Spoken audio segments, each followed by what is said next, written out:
seasons has been TV coverage. In fact, the last season, TV coverage yenyaye no na the best. Last season, TV coverage yenyaye no na replace mpo ehun eden. Last season yenyaye bi. Last season say yenyaye second round. See try Ghana Premier League. Na second round na ko. Okay. Na replay kura ho eden Eugene. At a point in time, say game ukoso na decision bi ebe here further verifications, different angles.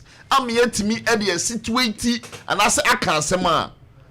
The nature of TV patronage and the best. Say ne ya beda ya wada sorry na Ghana Premier League in penny for GFA in penny for the government at large.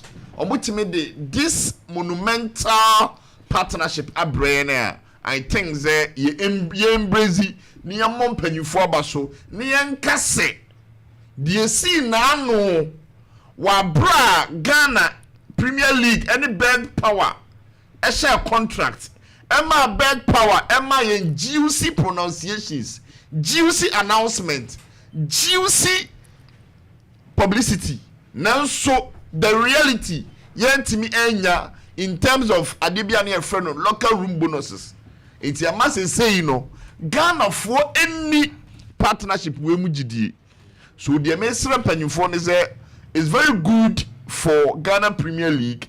It's very good for TV coverage angles this period. But Ghana forces to say since Ketokreku assuming office, there've been so many announcements.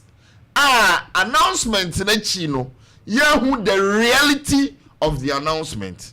Inti Ghana forces to say, even though sir, our moving big hotel and we had this publicity, this announcement, ebinum trying the reality and the substantive issues are and omo suma Ghana Premier League. So Eugene, maybe I will embrace it and I will tell the organizers say yadasi blue na ebin some rebellion.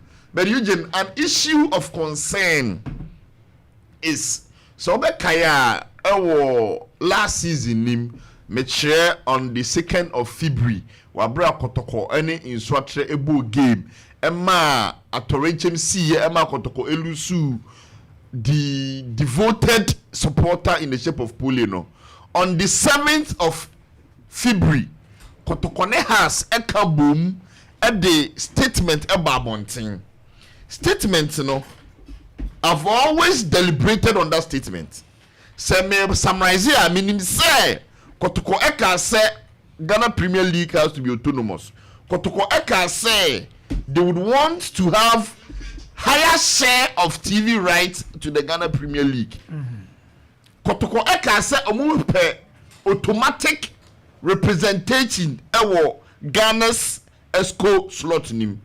So mi bizame won say sa letter na Kotoko ne has true no. Did the FA read that letter?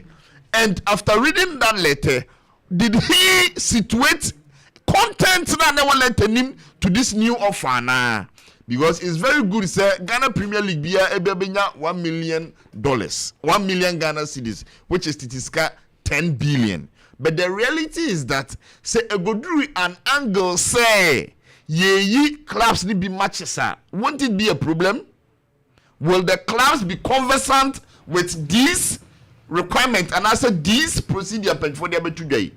Into a honor make sure say as the season moves on, Sakoba say ye club A matches higher than club B matches. Will they still stand the chance? Will they receive equal sums of money? I think so. And they are very no. They are going to has their matches now. Especially Kotoko. Ebani said they are moving forward. Ebema partnership no. The Ozakotokone has and a true man penny for say no, mu year matches do already through on the 7th of February.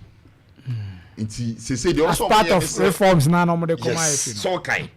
And also the omo say almost sending a reminder to the FA say hey we've already written to you on this issue. Okay. So TV rights na bano. Mo revisit it.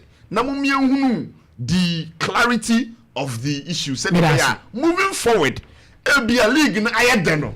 Na no so eba be take away the shine of this juicy offer about on board Eugene. Zuba, yeah, kwame mami ti o fa de hene.